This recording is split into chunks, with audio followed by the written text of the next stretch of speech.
What if I told you there were principles given by one of the wisest people to ever live that can help you in your relationship with your children? Would you begin to stand on new principles? What if I showed you how a jar of 936 marbles could change your perspective on raising children? Would you stop, look, and listen?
Welcome to episode 1 of Sunday Sermon Spotlight. In this new series, I find a full sermon and shine the spotlight on a few areas and how the pastor is pointing us in the direction that Jesus is calling us to go. On today's episode, Dave Jones from Millwood Church of Christ in Howard, Ohio, helps us understand that raising kids is not about getting them to act right, but to be the right kind of person. Now, I just want to clarify this in the very beginning. I am not an expert on parenting.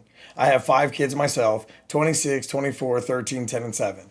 Most days, I feel like I could write books on things you should never do as a parent or not parenting 101. Honestly, a lot of my credit goes to Miss Trish. She started out as Brennan's Leeds Head Start teacher and continued through Isaiah until he was about 3 years old. Blessed our lives way beyond what we imagined. She's the real hero. Every Thursday for I think it was like 6 years, she met with us and she just opened my eyes about being a dad and the development of my children. My youngest son Isaiah and I have an extremely tight relationship, and I know it's because she was there to help me. Anyway, thank you, Miss Trish. Our family will always hold you dear to our hearts. In that program, the Leeds Early Head Start program in Licking County, I went ahead and put a link in the description below, and be sure to check it out in your area as well. And it can be found at www.headstartprograms.org, or for Licking County, Ohio, Leeds, SCAA.org. Now, again, I have no affiliation with these programs other than having the experience of working with it. Now, I don't know about any of you, but most nights I go to bed beating myself up over the day. Did I do enough? Did I spare enough time for them in my day? No, I try my best not to get upset or have my kids upset before we go to school. But after school, oh boy, gloves are off, knuckle up, we're about to roll. Almost all parents go through that in one way, shape, or form. I mean, the guilt of raising children. Am I raising them right? Are they better for other people? I mean, I hope they're better for other people. Wait, they better be better for, they better be good for other people. You know, the constant need to feel like you're getting it right, especially to keep up with the other people, our friends on social media. Or I know, how about this one? You take them shopping and then you get them something new, and then before you even leave the store, heck, before you even leave the aisle, you wonder to yourself, why even try? Have you been there? I have. Man, I may or may not be there right now. I feel like someone died and made me all-time referee instead of the boss, as my mom used to say. Or maybe an air traffic controller would describe it better. Either way, it causes me to lie awake pondering this whole dad thing. And no, not if I want to be a dad anymore or not. Of course not. But how do the super dads do it? And I realize most of those super dads, they had a super dad in their life. But I also realize that most of us don't. My mom died 2 years ago, and since then I have felt a complete loss of guidance or direction. And maybe that's you too, just no guidance or no one to ask for advice. Or I'm sure someone out there has a constant feeling of wanting to change and become a better version of themselves, but the guilt from the past and all the people in your past just leave you hearing a constant shout of hypocrite off in the distance as you begin to work on changing. No matter the situation you are facing today, there's at least some common ground that we can all agree to stand on. I think Dave says it best here, and I think that we can all agree with him. Hopefully gain a little bit of empathy in 2021. Because I promise you, whether you raised kids in 1951, 1981, or 2001, it is incredibly different today than it was just a few years ago. I truly believe it is harder than ever to be a parent and to be a child in our culture than it ever has before in the history of our country, at least. And if that is true, then how do we find an approach that will help us grow together with our children during these times? I find what Dave says next will challenge our thinking and possibly our approach with our children by changing our perspective on what we are trying to accomplish. And so much as we go through every day of our life with our children, we're trying to figure out how to manage their behavior so that they're not an embarrassment to us, so that they don't hurt our feelings, or so that we don't hurt their feelings.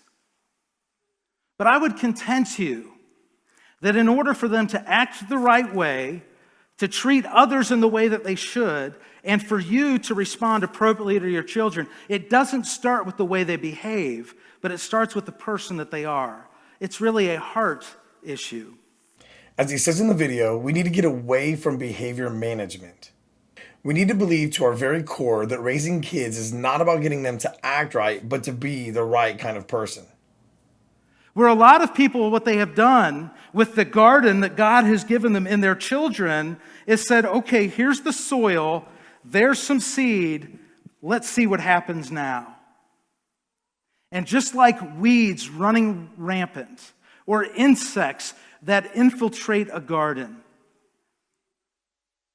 children left unattended are going to run wild, whether they're 18 months or 18 years. I always thought that as long as my kids know that I'm there for them, that I'm okay. If they want or need me, I'm here, and that's what matters. After all, that's what parenting is about, right? I quickly realized my relationship with my kids was like my relationship with God. I was disengaged. Yeah, I knew my kids were there, but I wanted to do what I wanted to do. Okay, Veruca. Then I would tell God, God, I know you're there, but I just want to do what I want to do.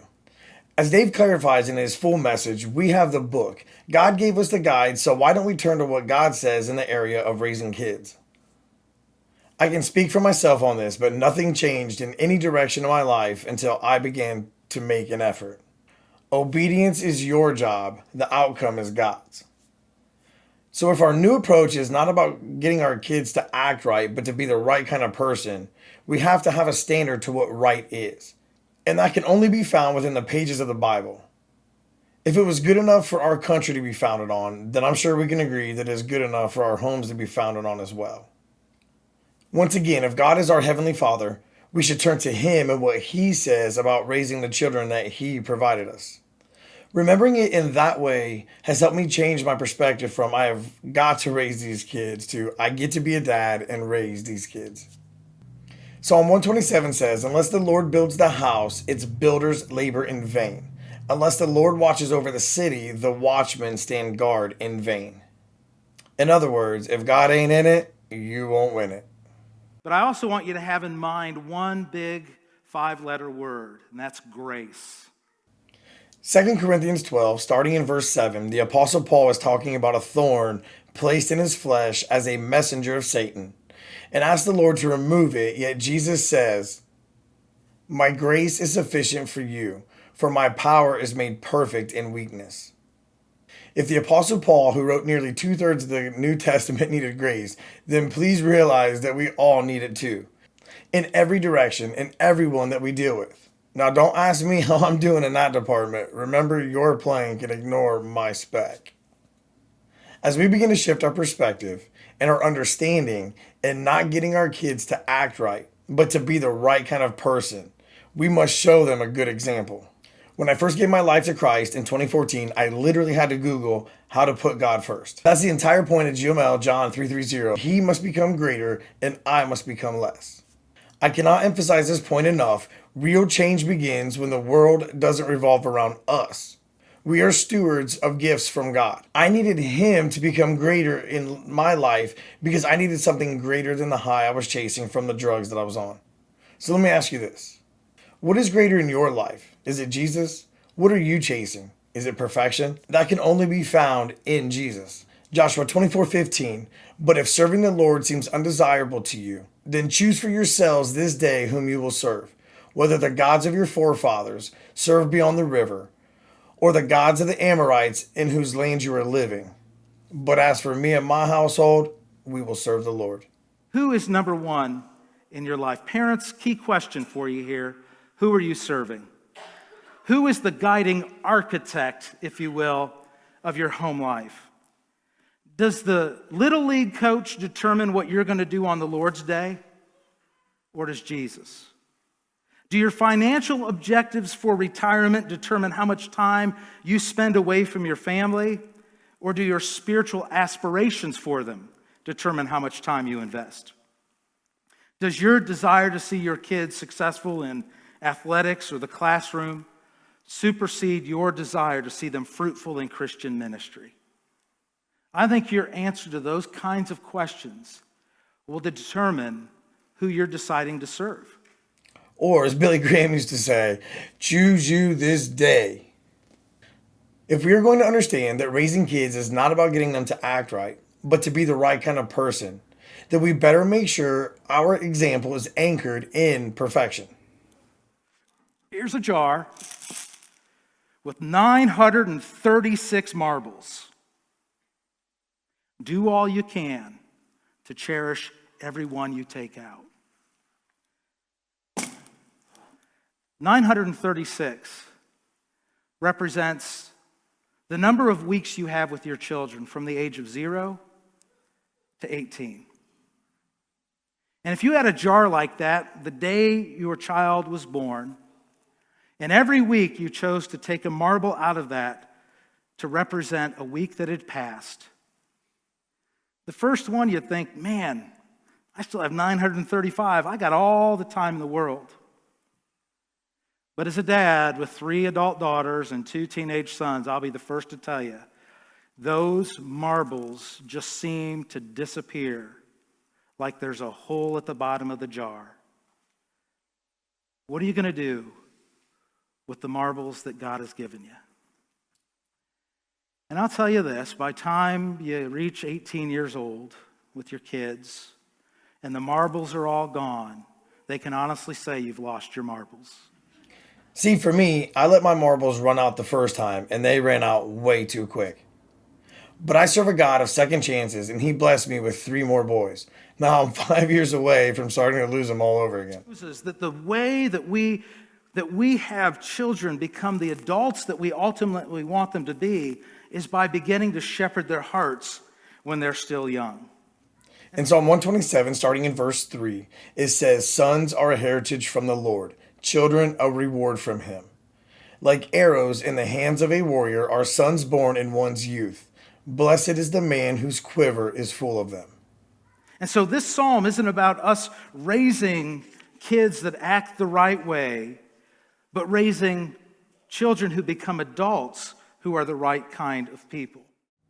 As I told you in the beginning, there are 3 biblical principles that Dave gives us based on King Solomon, who wrote Psalm 127. Just to be crystal clear, these are principles to live your life by, to be taught to the next generation. According to Merriam-Webster Dictionary, the essential meaning to principle is a moral rule or belief that helps you know what is right and wrong and that influences your actions. These principles do not belong in a notebook, but on a post-it note as a constant reminder. All right, the first one is, there is purpose in all that we do. Matthew 6:33, Jesus tells us, "But seek first his kingdom and his righteousness, and all these things will be given to you as well." So therefore, we must be intentional. Our purpose must be rooted in his will. It's not about us, it's about him. And then we have to have the right perspective on who we have in our children. See, we have to make sure that we have a proper expectation of production from our children, not perfection in our children. And we have to know the difference between how to motivate and what motivates our children and how to and motivates us. And then we have to prepare them for life to come. Now, again, as we all know, reality can be a tough thing to explain to someone that has never had to face it. Now, life will preach to you, and if you don't listen, it'll preach harder the second time.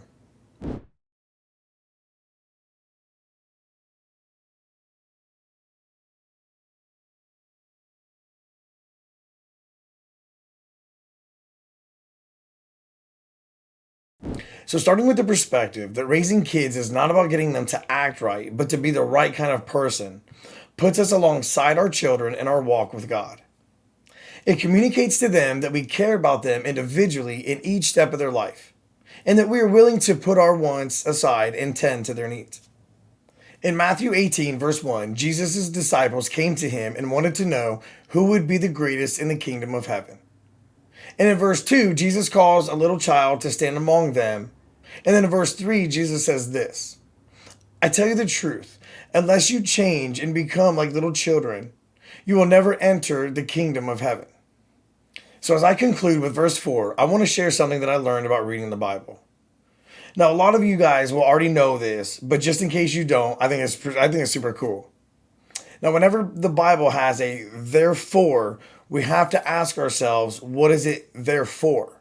And what I've been taught is that what follows the therefore is what the author, so it would be Matthew in this case, wanted to draw emphasis on. So verse 4 says, therefore, whoever humbles himself like this child is the greatest in the kingdom of heaven. Raising kids is not about getting them to act right, but to be the right kind of person. Because Jesus didn't go to the cross so that we could change their behavior. He went to the cross so that we could first change their hearts and then change their lives. Thank you so much for watching this video. I hope you enjoyed it, and I hope you heard my heart in creating this video as well. God put this on my heart to start this series. I guess if you can't preach, you got to lift up those who can, right? And my thanks goes to Dave Jones. What an amazing man of God. Full of life, full of spirit. Make sure to check out their YouTube page and watch the full video. And the entire series for that matter. I will put a link to their YouTube page in the description as well. And now my final goodbyes to this first video in the series. But before I end this video, I want to start a challenge. After each episode, I will present you with a challenge. I encourage you to get on my level and let real growth begin. So this week's Get on My Level challenge is: ask God for grace. Allow it to sink into your spirit. Take a deep breath. Now exhale. Give it to God. Would you please share this video and pray for those with children? I mean, we should be doing that anyway. But pray for someone you know who is struggling with their sanity and that may find this message helpful and or encouraging, especially around the holiday season. Be intentional. Commit to at least one night specifically to do what the children want. Buy junk food, watch a movie, let them pick. I know that's a tough one. Maybe if we show our children that raising kids is not about getting them to act right, but to be the right kind of person, then we will allow them to be the right kind of person that we are raising them to be.